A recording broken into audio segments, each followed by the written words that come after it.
आज 15 अगस्त यानी यौम आज़ादी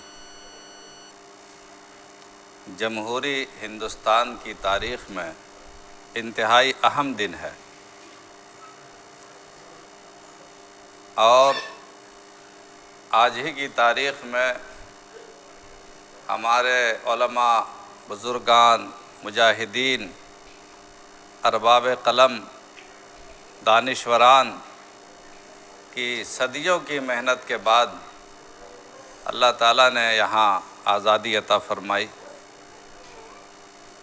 और हिंदुस्तान वालों को हिंदुस्तान पर हुकूमत करने का मौका मिला।